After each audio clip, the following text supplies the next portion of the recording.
ሰላም ጤና ይስጥልን። በመላው ዓለም የምትገኙ የተወደዳችሁ የሮሃ ቲቪ ተከታታዮች ነሐሴ 7 2018 ዓ.ም የምሽት ዜናዎችን ይዘንላችሁ ቀርበናል። በጎጃም ጎንደርና ወሎ ግንባሮች የተመዘገቡ ወታደራዊ ድሎችና ህዝባዊ ውይይቶች እንደቀጠሉ ናቸው።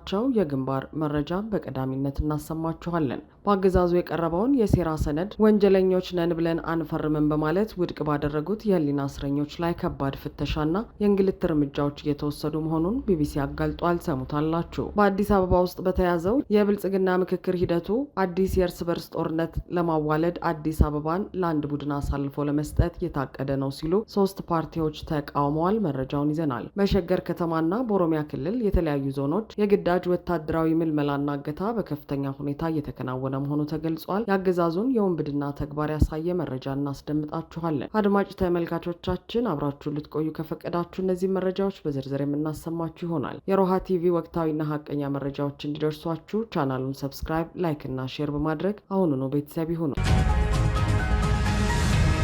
በጎጃም ጎንደርና ወሎ ግንባሮች አዳዲስ ወታደራዊ ድልና ህዝባዊ ውይይቶች ተካሂዱ። በአፋብን ጎጃም ጠቅላይ ግዛት ቴዎድሮስ እዝ 105ኛ ኮር 44ኛ ክፍለ ጦር በሚያስተዳድረው የእንጅባራ ቲሊሊና ሰከላ ቀጠናዎች ከባድ አውደ ውጊያ መካሄዱ ተገልጿል። እንደ ክፍለ ጦሩ ህዝብ ግንኙነት መግለጫ ከኮሶበር ወደ ምርክታ በተደረገው እንቅስቃሴና በአሸፋ መገንጠያ አካባቢ ለ3 ሰዓታት ያህል በወሰደው እልህ አስጨራሽ ውጊያ የ44ኛ ክፍለ ጦር አባላት በጠላት ላይ ከፍተኛ ኪሳራ በማድረስ ቀጠናውን ሙሉ በሙሉ ቁጥጥራቸው ስር መዋላቸውን አስታውቀዋል። አረመኔው ሰራዊት የዙ 23 ከባድ መሳሪያዎችን በመጠቀም ከእንጅባራ ቡሬ ቲሊሊና ሰከላ ያለውን ኃይል ያቀናጀ ቢሆንም ከ20 በላይ ኃይሉ ተመቶበት ማፈግፈጉ ተመላክቷል። በሌላ በኩል በጎንደር ጠቅላይ ግዛት በላይ እዝ 204ኛ አስቻለው ደሴ ኮር እብናት ወረዳ ቋሊሳ ከተማ ስኬታማ የህዝብ መድረክ ማካሄዱን የኮሩ ህዝብ ግንኙነት አስታውቋል። በውይይቱ ላይ የእዙ ሰብሳቢ አርበኛ ዮሐንስ ንጉሱ፣ ተቀዳሚ ምክትል ሰብሳቢ አርበኛ ሰለሞን አጣናውና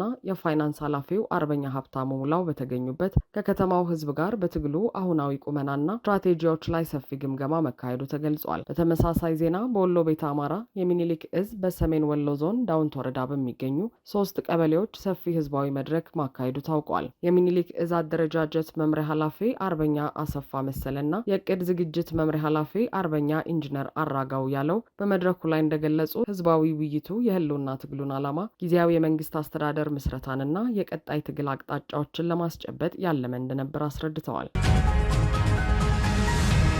የአገዛዙን የሴራ ሰነድ ውድቅ ባደረጉት 24 እስረኞች ላይ ከባድ ፍተሻና የእንግልት እርምጃዎች እየተደረጉ እንደሆነ ቢቢሲ አጋለጠ። አገዛዙ በአማራ ክልል ከፈጠረው ቀውስ ጋር በተያያዘ በሽብር ወንጀል ክስ ተመስርቶባቸው በእስር ላይ የሚገኙት የህዝብ ተወካዮች፣ የፖለቲካ አመራሮች፣ የዩኒቨርሲቲ መምህራንና የመገናኛ ብዙሃን ባለሙያዎች የአገዛዙን የይቅርታ ሰነድ ሴራ በመረዳት ውድቅ በማድረግ በወሰዱት አቋም ምክንያት የታሰሩበት ክፍል እንዲለያይ መደረጉን ቢቢሲ ከምንጮቹ ያገኘው መረጃ ዋቢ አድርጎ ዘግቧል። እንደ ቢቢሲ ዘገባ በይቅርታ ሰነዱ ላይ ፊርማቸውን ባኖሩትና ቅድመ ሁኔታውን በተቃወሙት ተከሳሾች መካከል በአቋም መለያየት ምክንያት አለመግባባት በመፈጠሩ የማቆያ ክፍላቸው እንዲለያይ ተደርጓል። ቀደም ሲል በአንድ ክፍል ውስጥ ከ60 በላይ ተከሳሾች አብረው የነበሩ ሲሆን ሰነዱን አንፈርምም ያሉ 4 ተከሳሾች በዚያው ክፍል እንዲቆዩ ተደርገው የተቀሩት ሰነዱን የፈረሙት ተከሳሾች ግን በማረሚያ ቤቱ ውስጥ ወደሚገኝ ሌላ ክፍል መዘዋወራቸው ታውቋል። ሰነዱን ውድቅ ካደረጉት መካከል የአማራ ክልል ምክር ቤት አባሉ አቶ ዮሐንስ ቧያሌው፣ ዶክተር ወንዶሰን አሰፋ፣ ዶክተር ሲሳይ አውግቸው፣ ዶክተር ቴዎድሮስ ኃይለማርያም እንዲሁም ጋዜጠኛ መስከረም አበራ፣ ጋዜጠኛ ጎበዜ ሲሳይ፣ ጋዜጠኛ ዳዊት በጋሻው፣ ጋዜጠኛ አባይ ዘውዱና ጋዜጠኛ ገነት አስማማው እንደሚገኙበት መዘገባችን የሚታወስ ሲሆን ከክፍል መለያየቱ እርምጃ በኋላ ሰነዱ ላይ አንፈርምም ባሉትና አቋማቸውን ባጸኑት እስረኞች ላይ ተደጋጋሚና ከፍተኛ ፍተሻ እየተደረገባቸው እንደሚገኝ ምንጮች ተናግረዋል። ክፍሎቹ በተለያዩበት በማክሰኞ ዕለት ፍተሻ የተደረገ ሲሆን በማግስቱ ረቡዕ ዕለት የይቅርታ ሰነዱን ውዝግብ አስመልክቶ በሚዲያዎች ይፋ ከሆነ በኋላ ደግሞ ማረሚያ ቤቱ በእስረኞቹ ላይ የበለጠ ጥብቅና ከፍተኛ ፍተሻ ማካሄዱ ተገልጿል። የይቅርታ መጠየቂያ ሰነዱ ታሳሪዎቹ በተለያዩ መዝገቦች የቀረቡባቸውን ውንጀላዎች አምነውና ጥፋተኛ ነን ብለው ኃላፊነት እንዲወስዱ የሚጠይቅ ሲሆን ሰነዱን አንፈርምም ያሉት ተከሳሾች በጻፉት ደብዳቤ የቀረበባቸውን የሐሰት ክስ በፍርድ ቤት እየተከራከሩ ባሉበት ሁኔታ ወንጀለኞች ነን ብለው እንደማይፈርሙ አስታውቀዋል። አክለውም መንግስት ለክስ ሂደቱ እልባት መስጠት ከፈለገ ሕጉ በሚፈቅደው መንገድ ክሱን አቋርጦ በምህረት ይፍታን የሚል አቋም ይዘዋል። የህግ ባለሙያዎችም በወንጀል ህጉና በይቅርታ አዋጁ መሰረት እንደ ተከሳሽ በፍርድ ቤት ጥፋተኛ ተብሎ ሳይፈረድበት በይቅርታ ሂደት ውስጥ ማለፍ እንደማይቻል ማስረዳታቸው ይታወሳል። አዲስ አበባ ውስጥ በተያዘው የብልጽግና ምክክር ሂደት ላይ ቅሬታና ስጋት እንዳላቸው 3 የፖለቲካ ፓርቲዎች አስታወቁ። እናት ፓርቲ፣ ነኢፓን ጧቸው መግለጫዎች ሂደቱ አዲስ የእርስ በርስ ጦርነት ለማዋለድና አዲስ አበባን ለአንድ ቡድን አሳልፎ ለመስጠት የታቀደ ነው ማለታቸውን ዶቼ ቬለ ዘግበዋል። አዲስ አበባ ውስጥ በተያዘው የብልጽግና ምክክር ላይ የሚሳተፉ 3 የፖለቲካ ፓርቲዎች በምክክር ሂደቱ ላይ ከፍተኛ ቅሬታ፣ ጥርጣሬና ስጋት እንደተሰማቸው አስታውቀዋል። እናት ፓርቲ፣ የነጻነትና እኩልነት ፓርቲ በየፊናቸው ባወጧቸው መግለጫዎችና ደብዳቤ እንደገለጹት ምክክሩ እንዲሳካ ከተፈለገ ሂደቱ በአስቸኳይ ሊታረም ይገባል ብለዋል። እናት ፓርቲ ባወጣው መግለጫ የምንመካከረው አዲስ የእርስ በርስ ጦርነት ለማዋለድ አይደለም ሲል ሂደቱ ላይ ከፍተኛ ስጋት እንዳለው መግለጹን መዘገባችን የሚታወስ ሲሆን ፓርቲው ፕሬዝዳንት ዶክተር ሰይፈ ስላሴ አያሌው እንደገለጹት በምክክር ሂደቱ የአዲስ አበባ ከተማን ለአንድ ቡድን አሳልፎ ለመስጠትና አዲስ የጸብ ግንባር ለመቀስቀስ ጥረት እየተደረገ መሆኑን መታዘባቸውን አንስተዋል። በሌላ በኩል የነጻነትና እኩልነት ፓርቲ ባወጣው መግለጫ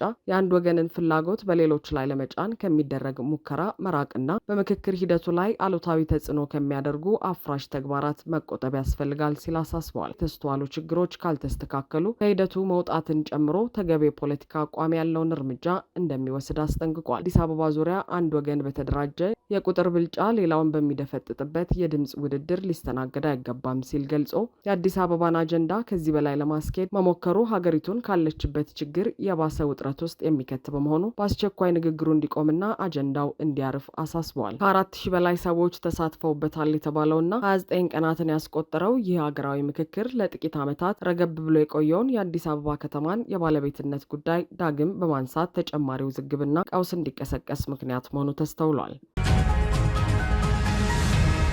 በሸገር ከተማና በኦሮሚያ ክልል የተለያዩ ዞኖች የግዳጅ ወታደራዊ ምልመላና እገታ በከፍተኛ ሁኔታ ዳግም ማገርሸቱ ተገለጸ። አዲስ ስታንዳርድ ባወጣው የምርመራ ዘገባ ወጣቶች በኃይል እየተወሰዱ እንደሚገኙና ወጣቶቹን ለማስፈታት እስከ 500 ሺህ ብር የገንዘብ ጥያቄ እየቀረበ መሆኑ ታውቋል። በአዲስ አበባ ዙሪያ በሚገኙት የሸገር ከተማ አካባቢዎችን ጨምሮ በተለያዩ የኦሮሚያ ክልል ዞኖች የግዳጅ ወታደራዊ ምልመላ ዳግም በስፋት እየተካሄደ መሆኑን ነዋሪዎችና የነዋሪ ቤተሰቦች ለአዲስ ስታንዳርድ ገልጸዋል። ቤተሰቦቹ እንደተናገሩት ወጣቶች ያለ ፍላጎታቸውና በኃይል እየተወሰዱ የሚገኙ ሲሆን በተወሰኑ አካባቢዎች ደግሞ ተሰውሮ የተወሰዱትን ወጣቶች ለማስፈታት በቤተሰቦቻቸው ላይ እስከ 500 ሺህ ብር የሚደርስ ከፍተኛ የገንዘብ ጥያቄ እየቀረበ ይገኛል። አዲስ ስታንዳርድ በምስራቅ ሐረርጌና በምስራቅ ባሌ ዞኖች ከሚገኙ ነዋሪዎች መረጃዎችን አሰባስቦ ባወጣው ዘገባ መሰረት የአዲስ የምልመላ ድርጊት ያገረሸው በሀገሪቱ የተለያዩ አካባቢዎች የጸጥታ ውጥረቶች በተባባሱበት ወቅት ነው። ከእነዚህም መካከል በፌዴራል መንግስትና በህወሓት መካከል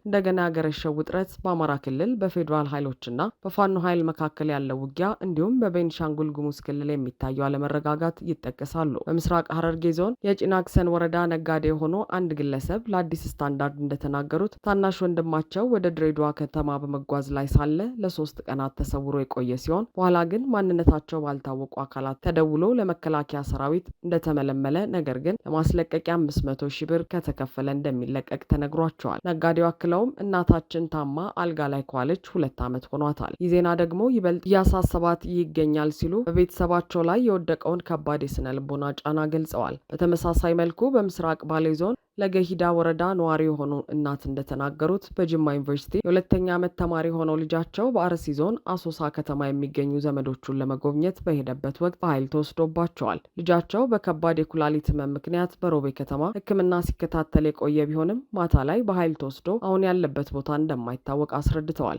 የግዳጅ ምልመላ አሰራር ከፌዴራል ጦር ሰራዊት በተጨማሪ በኦሮሚያ ክልል ጋቸና ሲርና በተሰኘው የሚሊሻ መዋቅር ስርም እየተፈጸመ እንደሚገኝ ተመላክቷል። አርሶ አደሮች የግብርና ግብዓቶችን ማዳበሪያና ምርጥ ዘር ለማግኘት በሚሊሻ ስልጠና ላይ እንዲሳተፉ በወረዳ ግብርና ጽሕፈት ቤቶች ቅድመ ሁኔታ እንደሚቀመጥባቸውም ነዋሪዎች ገልጸዋል። የኢትዮጵያ መከላከያ ሰራዊት አዋጅ ቁጥር 1100/2011 የመከላከያ ሚኒስቴር ለወታደራዊ አገልግሎት ብቁና ፈቃደኛ የሆኑ ሰዎችን ብቻ መቅጠር እንደሚችልና ተመልማዮችም የስራ ውል መፈረም እንዳለባቸው ቢደነግግም በአሁኑ ወቅት እየተካሄደ ያለው የግዳጅ ምልመላ ግን የሕጉን ድንጋጌዎች የጣሰ መሆኑ በዘገባው ተመላክቷል። የኢትዮጵያ ሰብአዊ መብቶች ኮሚሽን ከዚህ ቀደም በአዳማ፣ በቢሾፍቱ፣ በጅማና በሻሸመኔ አካባቢዎች እድሜያቸው 11 ዓመት የሆኑ ታዳጊዎችን ጨምሮ የተፈጸሙ የግዳጅ ውትድርና ምልመላዎችንና የገንዘብ ጥያቄዎችን ሰንዶ እንደነበርም ተዘግቧል። አድማጭ ተመልካቾቻችን የሰዓቱ የሮሃ ቲቪ ዜናዎች የተከታተላችኋቸውን ይመስሉ ነበር። አብራችሁን ስለነበራችሁ ከልብ እናመሰግናለን። ሰላም።